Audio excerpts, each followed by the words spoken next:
Bonjour les traileuses et les trailers. Dans cette vidéo, nous allons voir en détail si cette paire de chaussures est faite pour vous ou non. Avant de commencer, je vous rappelle que vous avez le lien de la chaussure dans la description avec un code promo de 15% pour ceux qui seraient intéressés. Les chaussures de trail Hoka ont su s'imposer sur les sentiers du monde entier, notamment grâce à des modèles emblématiques comme la Speedgoat, véritable best-seller de la marque. Mais la marque Hoka ne se limite pas à ce succès. La gamme comprend également des références puissantes comme la Tecton X, la Zinal ou encore la Stinson. Avec cette Mafate Speedcat, la marque poursuit-elle la lignée des valeurs sûres ou ose-t-elle bousculer ses propres codes pour repousser les limites en terrain technique? C'est ce que je vous propose de découvrir dans ce test terrain complet après plus de 300 km de mise à l'épreuve. La Hoka Mafate Speedcat s'adresse avant tout aux passionnés de trail longue distance évoluant sur des terrains techniques. Si vous préparez un ultra comme la Diagonale des Fous, la TDS ou tout autre format montagneux exigeant, ce modèle figure parmi les choix les plus pertinents du marché. Je m'adresse donc ici à vous amateurs de défis en altitude, de pierriers instables et de descentes boueuses où la moindre hésitation peut coûter cher. Type de foulée. Pensée pour les coureurs à foulée neutre, la Mafate Speedcat a conservé l'ADN typique de Hoka, à savoir une combinaison généreuse de confort, stabilité et d'amorti, tout en intégrant les évolutions issues de modèles désormais cultes comme le VO Mafate, disparu, ou la Mafate Speed 3. En tant que trailer expérimenté, j'ai pu apprécier dès les premières sorties la façon dont cette chaussure s'adapte à mon gabarit et à mon rythme, y compris sur des séquences engagées. Côté distance, elle excelle clairement au-delà du marathon sur des formats allant jusqu'à l'ultra. Personnellement, je l'ai utilisée lors de 2 longues sorties de préparation pour l'Ecotrail de Paris, ainsi que sur plusieurs sessions spécifiques en dévers et sur terrain instable. À chaque fois, la sensation de sécurité et de confort s'est avérée constante, même après plusieurs heures passées sur les sentiers. Surface. Pour ce qui est de la surface, la Mafate Speedcat a été conçue pour les terrains techniques, racines, cailloux, sentiers alpins, sous-bois gras. Si vos terrains de jeu incluent de la pente, du dénivelé, des conditions changeantes, vous êtes au bon endroit. En revanche, elle sera probablement surdimensionnée pour des sentiers roulants ou pour du bitume où son poids et son volume se feront ressentir. Drop. Enfin, le drop de 4 mm est fidèle à la philosophie Hoka, une géométrie favorisant un déroulé naturel et fluide. Si vous êtes déjà habitué à ce type de profil bas, la transition sera transparente. Pour ceux qui viennent de chaussures à drop élevé, un petit temps d'adaptation peut être nécessaire, surtout sur les longues distances. Caractéristiques techniques de la Hoka Mafate Speedcat. Avant de s'engager sur des terrains exigeants, il est essentiel de connaître en détail les spécificités techniques d'une chaussure. La Hoka Mafate Speedcat se distingue non seulement par son positionnement haut de gamme dans la catégorie de chaussures de trail pour terrain technique, mais aussi pour la rigueur avec laquelle elle a été conçue. En tant que pratiquant régulier, je suis attentif à ces détails car ce sont eux qui sur le terrain font toute la différence. Design. Le design de la Mafate Speedcat reste fidèle à l'identité visuelle de Hoka. Des lignes massives mais équilibrées avec un profil incurvé sous les métas qui facilite le déroulé du pied. J'ai trouvé ce design non seulement esthétique mais aussi parfaitement fonctionnel.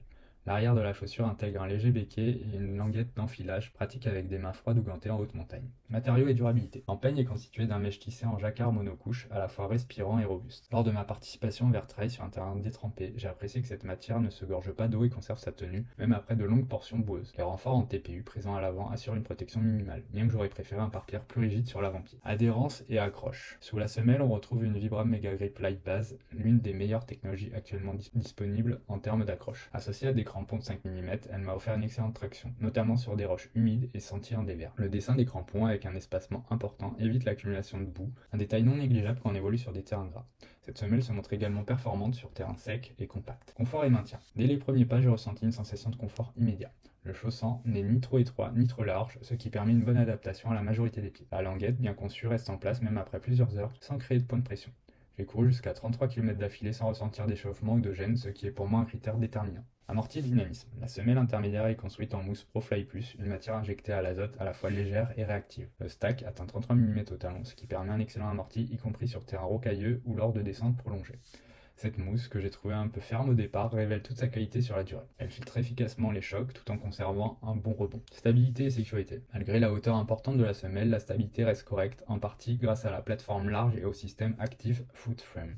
Ce dernier enfonce légèrement le pied dans la semelle intermédiaire, assurant une meilleure tenue. Cela dit, sur sentier très technique, j'ai parfois ressenti un léger manque de précision dans les appuis, surtout comparé à des modèles plus proches du sol comme la Zinal 2. Légèreté et performance. Le poids annoncé de 286 grammes en taille 42 pour les hommes, ce qui est remarquable pour une chaussure aussi protectrice. Un poids cohérent qui reste compétitif dans la catégorie des chaussures d'ultra trail. Ce n'est pas la plus légère du marché, mais le confort et l'amorti qu'elle procure justifient largement ce compromis. Rapport qualité-prix. Proposé un tarif de 180 € lors de sa sortie, La Hoka Mafate Speed 4 s'inscrit dans le haut du marché, ce qui peut, à juste titre, susciter une réflexion. Cependant, après des mois d'utilisation sur des terrains exigeants, je peux vous affirmer qu'elle justifie pleinement son position tarifaire à condition que vous exploitiez tout son potentiel. Son amorti ProFly Plus, sa semelle Vibram Mega Grip Light Base et sa durabilité apparente, même après plusieurs centaines de kilomètres, la rendent compétitive face à des modèles parfois plus onéreux et moins robustes. C'est une chaussure taillée pour les coureurs réguliers, voire expérimentés, qui recherchent de la fiabilité sur la durée, notamment en ultra trail. Si vous êtes plutôt amateur de sorties courtes ou de sentiers peu engagés, d'autres modèles plus légers et moins chers, comme la Challenger ou la Zinal, répondront mieux à vos besoins. Mais pour les amoureux de l'endurance et des parcours techniques, cette chaussure est un investissement durable.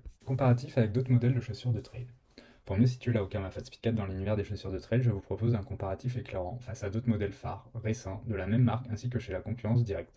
Cela vous permettra, selon votre pratique, de mieux cibler ce qui vous conviendra réellement. Je me base ici sur mon propre usage, complété par les retours d'autres coureurs expérimentés avec lesquels j'ai échangé sur les sentiers ou en test croisé. Alors la Hoka Mafate Speed 4 par rapport à la Hoka Zinal 2. Modèle ultra léger et nerveux, la Hoka Zinal 2 se destine au trail court. Elle n'offre ni l'amorti ni la protection d'une Mafate Speed 4. Elle est idéale pour les formats explosifs, elle manque en revanche de maintien et d'accroche dans la boue ou en dévers, là où la Mafate Speed 4 excelle. Maintenant, on compare la Hoka Mafate Speed 4 à la Hoka Speedgoat 6. La Speedgoat 6 est plus légère, plus dynamique et mieux adaptée aux sentiers techniques serrés. Contrairement à la Mafate Speed 4, elle offre un fit plus ajusté et un ressenti plus souple. En revanche, elle est un peu moins stable et moins protective sur les ultras très engagés. Maintenant, on va comparer la Hoka Mafate Speed 4 par rapport à la Hoka Tecton X3. La Hoka Tecton X3 est conçue pour la vitesse avec ses plaques carbone parallèles. Elle est bien plus réactive que la Mafate Speed 4, mais aussi plus exigeante sur terrain technique. Là où la Mafate rassure par sa stabilité, la Tecton brille par son dynamisme sur les parcours roulants. Maintenant, on compare la Hoka Mafate Speed 4 à la Hoka Stinson 7. La Hoka Stinson 7 se distingue par son amorti maximal et sa plateforme large, offrant une stabilité exceptionnelle sur terrain varié. Contrairement à la Mafate Speed 4 plus légère et agile, la Stinson 7 est idéale pour les longues distances, à rythme modéré, notamment sur des terrains moins techniques. Maintenant, on va comparer avec des modèles concurrents. Donc la Hoka Mafate Speed 4 par rapport à la Saucony Peregrine 15. Très accrocheuse et plus vive que la Mafate, la Saucony Peregrine 15 se montre plus agile sur des trails courts à moyen.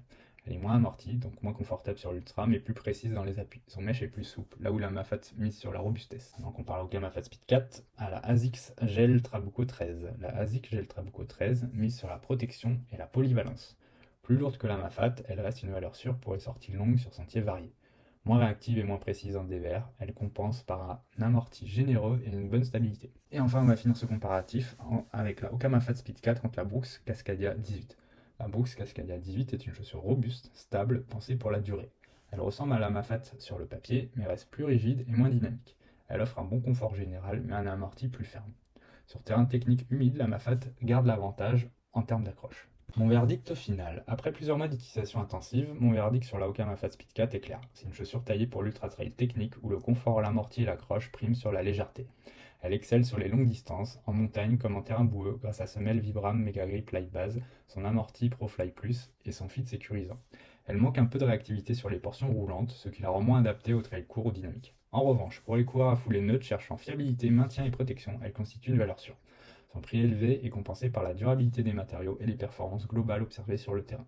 Une chaussure que je recommande sans hésiter aux trailers réguliers, voire expérimentés, qui s'engagent sur des formats longs où la confiance dans le matériel fait partie intégrante de la performance. À la suite de nos différents tests, nous lui avons donné la note globale de 4,7 sur 5. Au niveau du confort, on lui a mis 5 étoiles sur 5, l'adhérence 5 étoiles sur 5, protection et maintien 4 étoiles sur 5. Je vous rappelle que vous avez un code promo dans la description de 15%, donc n'hésitez pas à en profiter pour votre prochain achat. A bientôt pour une prochaine vidéo, au revoir.